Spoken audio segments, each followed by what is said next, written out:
그 어린 양이 나아와서 보좌에 앉으신 이의 오른손에서 두루마리를 취하시니라.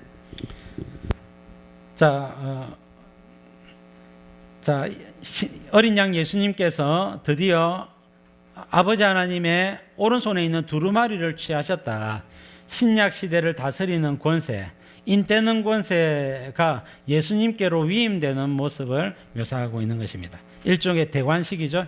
대관식. 그래서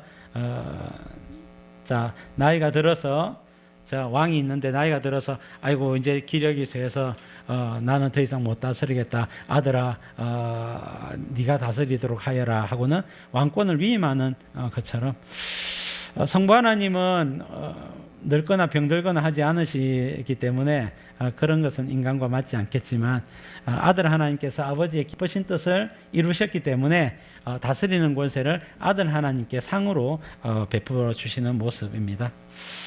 마태복음 28장 18절에 하늘과 땅의 모든 권세를 내게 주셨으니 이것이 인때는 권세를 위임받은 예수님의 모습을 묘사하고 있는 것입니다.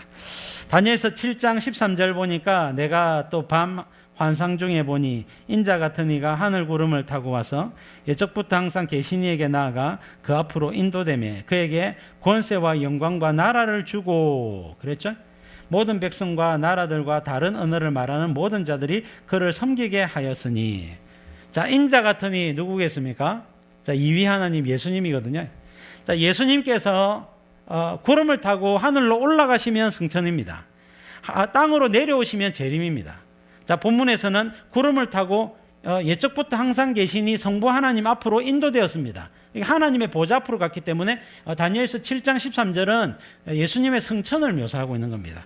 예수님의 승천의 결과 어떤 결과가 있느냐? 성부 하나님께서 인자 같으니 예수님께 권세와 영광과 나라를 주었다. 다스리는 권세를 주었다라고 말씀을 하고 있는 것입니다. 만왕의 왕, 만주의 주 대신 권세를 받았다라고 말씀을 하고 있죠.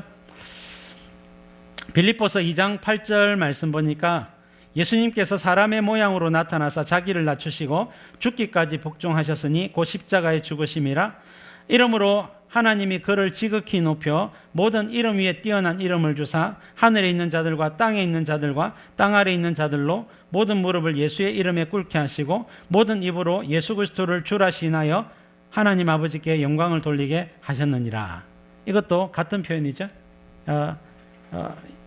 예수님께서 아버지의 기뻐하시는 뜻 십자가 사역을 감당하셨기 때문에 하나님께서 세상 모든 영광과 권세를 아들 하나님께 위임하고 양도하는 내용입니다. 그래서 어린 양 예수님께서 인을 떼시는 것은 다른 것이 아니라 온 세상을 다스리는 권세를 주셨다. 예수님은 이 다스리는 권세를 가지고 어떻게 사역을 하시느냐? 인때는 모습을 통하여 6장부터 18장까지 내용을 통하여 그것을 상세하게 디테일하게 알 수 있지만 결국은 예수님은 복음을 전하는 것입니다.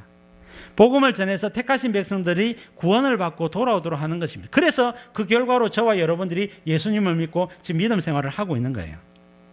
그리고 택하신 백성들이 다 세상 가운데 주님 앞으로 다 나오게 되면 주님께서 재림하셔서 온 세상을 심판하게 되시는 것입니다. 8절 말씀 보겠습니다. 그 두루마리를 취하심에 네 생물과 24장로들이 그 어린 양 앞에 엎드려 각각 검은고와 향이 가득한 금 대접을 가졌으니 이 향은 성도의 기도들이라.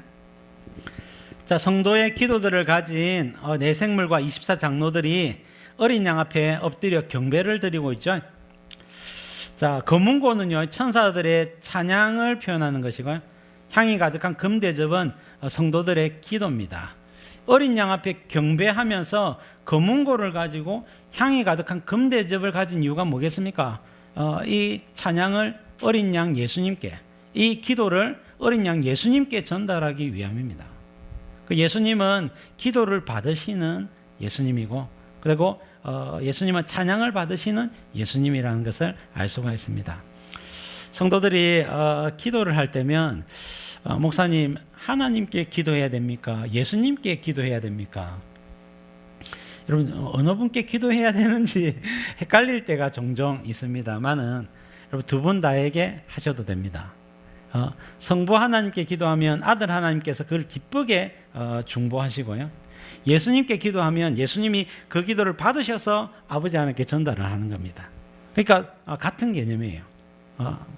그래서 예수님께서는 성도들의 모든 기도를 우선 받으시고 그걸 아버지께 중보해서 아버지 감사교회 어떤 성도가 이렇게 기도를 했는데 이 기도를 들어주시는 것이 좋겠습니다 하면 허락이요. 주님 이것은 조금 보류하는 것이 좋겠습니다 하면 허락이요. 아버지 하나님께서 아들 하나님이 중보하는 대로 오케이밖에 안 하는 것입니다. 성부 하나님은 아들아 네 뜻이 내 뜻과 좀 다르다 이런 건 하나도 없어요. 아들 하나님의 뜻대로 그대로 오케이 사인만 하는 겁니다. 그러니까 아버지 하나님께서 아들 하나님이 그동안 아버지의 뜻을 어떻게 수행하시는지를 십자가 사역을 통해서 다 확인을 했습니다. 아들 하나님은 아버지 하나님의 뜻대로 모든 것을 하시더라는 거예요. 100% 하시더라는 거예요. 그러니까 더 이상 아들 하나님의 어떤 기도나 질문에 대해서 성부 하나님께서 그것을 부정하거나 다른 의견을 표현하실 필요가 없는 겁니다. 확인을 다 해보셨기 때문에. 자, 9절 말씀 보겠습니다. 그들이 새 노래를 불러 이르되 두루마리를 가지시고 그 인봉을 떼기에 합당하시도다. 일찍이 죽임을 당하사 각 족속과 방언과 백성과 나라 가운데에서 사람들을 피로 사서 하나님께 드리시고. 자, 천사들이 찬양하는 새 노래를 묘사하고 있습니다. 자, 천사들이 옛날에는 옛 노래를 했겠죠. 옛 노래는 뭐겠습니까? 하나님의 거룩하심, 성품에 대한 찬양이나 창조주 하나님에 대한 하나님의 주권이나 능력, 지혜, 영광 이런 부분에 대해서 찬양을 했을 것입니다. 근데 새 노래는 뭡니까? 자, 예수님의 십자가 대속 사역에 대해서 찬양을 하는 것입니다. 10절 말씀 보겠습니다. 그들로 우리 하나님 앞에서 나라와 제사장들을 삼으셨으니 그들이 땅에서 왕노릇 하리로다 하더라. 자, 나라는 하나님이 통치하시는 백성을 이야기하는 겁니다. 제사장은 복음으로 죄인과 하나님 관계를 연결하는 복음 전도자, 하나님 나라의 사역자를 이야기하는 겁니다. 그들이 땅에서 왕노릇 하리로다. 재림 예수님 시대에 성도들이 땅에서 왕노릇 하리로다. 천년왕국 시대에 성도들이 다스리는 권세를 받고 다스리리로다. 그렇게 표현을 하고 있는 것입니다. 다니엘서 7장 27절 보니까 나라와 권세와 온 천하 나라들의 위세가 지극히 높으신 이의 거룩한 백성에게 붙임 바 되리니 그의 나라는 영원한 나라이라. 모든 권세 있는 자들이 다 그를 섬기며 복종하리로다 말씀을 하고 있습니다. 재림 예수님 시대에 성도들이 나라를 얻어서 다스리게 될 것을 묘사하고 있습니다. 그럼 우리는 다스릴 자죠. 근데 지금은 다스리고 있습니까?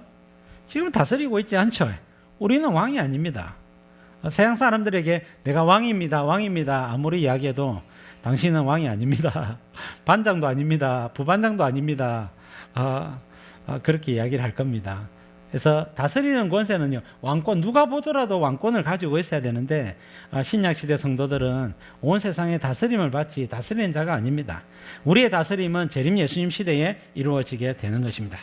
요한계시록 20장 4절 보니까 예수를 증언함과 하나님의 말씀 때문에 목배임을 당한 자들의 영혼들과 또 짐승과 그의 우상에게 경배하지 아니하고 그들의 이마와 손에 그의 표를 받지 아니한 자들이 살아서, 이 살아서란 말은 부활을 해서 그리스도와 더불어 천년 동안 왕노릇하니 표현하고 있죠. 왕노릇한단 말은 왕노릇을 흉내내는 것이 아닙니다. 왕권을 가지고 다스린다는 표현입니다. 얼마 동안? 천년 동안. 어디에서? 이 지구 위에서. 계시록 20장은 이전 하늘과 이전 땅에서 이루어지는 질서를 묘사하고 있습니다. 21장 새 하늘과 새 땅이 오기 전이죠. 이전과 하늘과 이전 땅에서 천년 동안 왕노릇하고 다스릴 것을 묘사하고 있는 것입니다. 성경은요, 있는 그대로 흡수하면 되는 거예요. 있는 그대로 문맥 가운데 받아들이면 되는 것입니다. 그것을 억지로 짬뽕을 해가지고 복잡한 그런 설명을 가지고 신학적 해석을 가지고 이해할 필요가 없습니다. 천국 상급은요, 다스리는 권세입니다.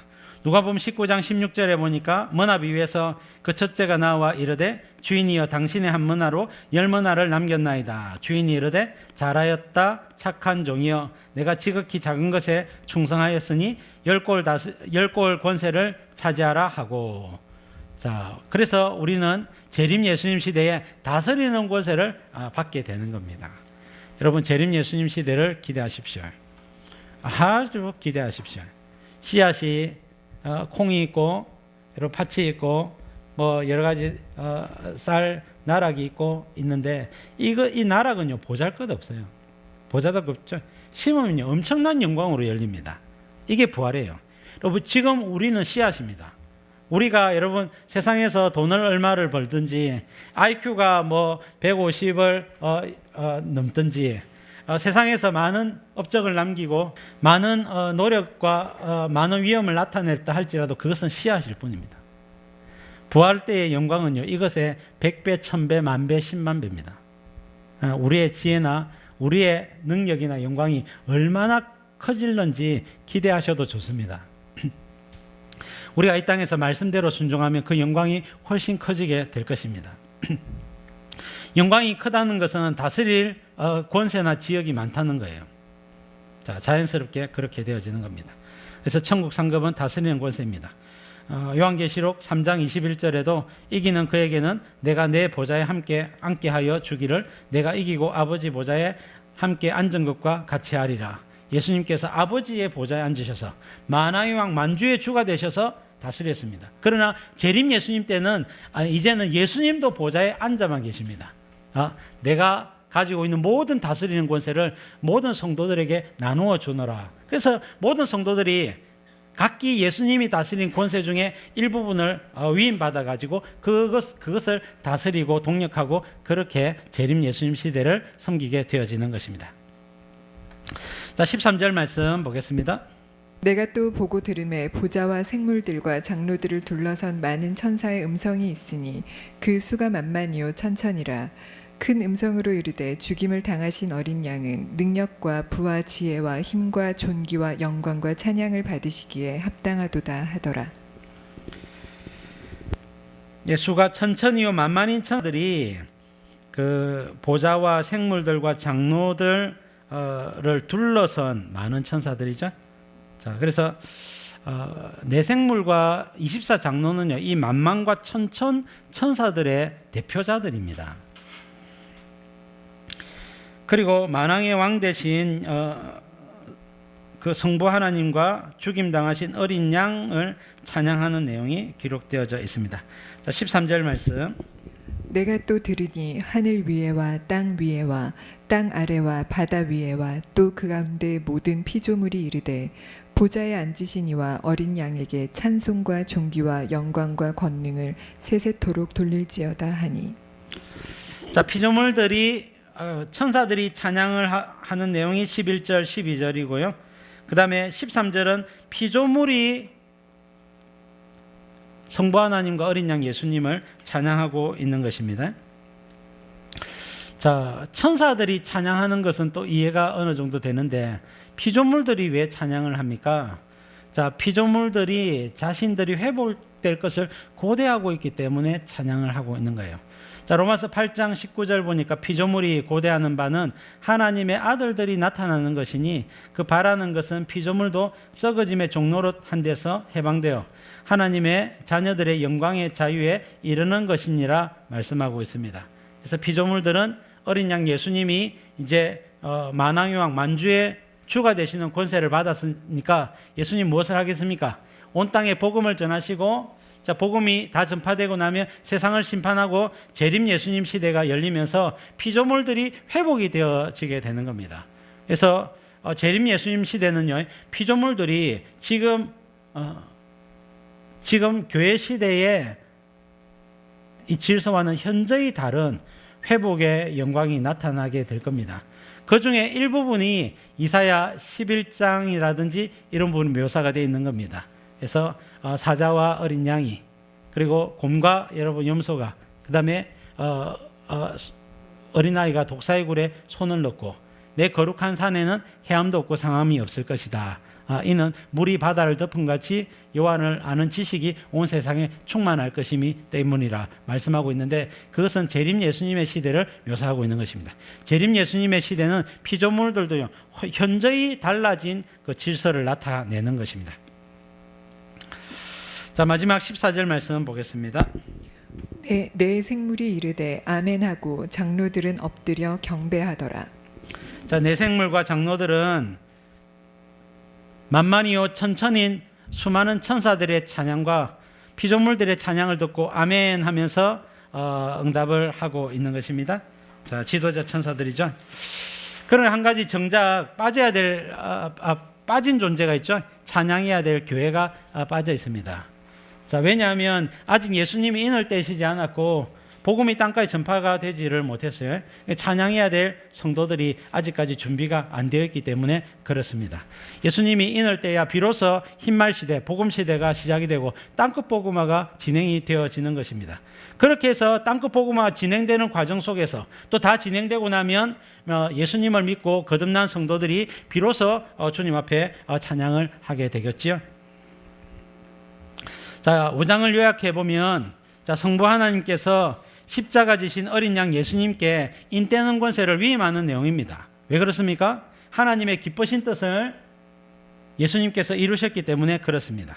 자, 인떼는 권세는 무엇입니까? 만왕의 왕 만주의 주가 되셔서 온 세상을 다스리는 권세입니다. 언제입니까? 자, 인떼는 역사, 신약 시대를 이야기하는 것입니다.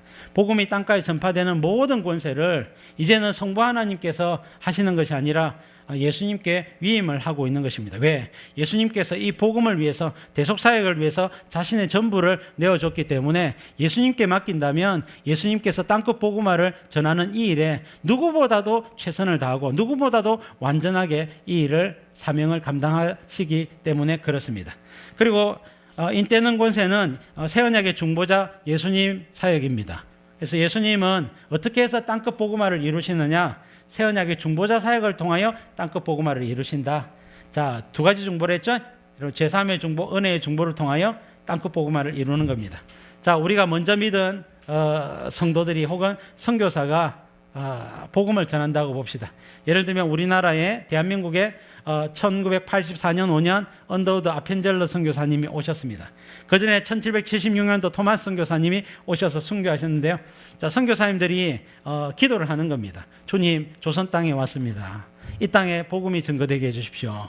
이 땅에 복음이 증거되게 해주시고 은혜를 베풀어 주십시오. 이렇게 기도를 하면 예수님께서 이 기도에 대해서 중보사역을 하시는 겁니다. 그렇게 해서 선교사님들이 복음을 전했을 때 어떤 성도가 예수님을 믿을 때에 예수님을 믿고 그 성도가 기도하고 선교사님이 기도할 때에 어떻게 해요? 죄사함의 중보가 이루어지는 겁니다.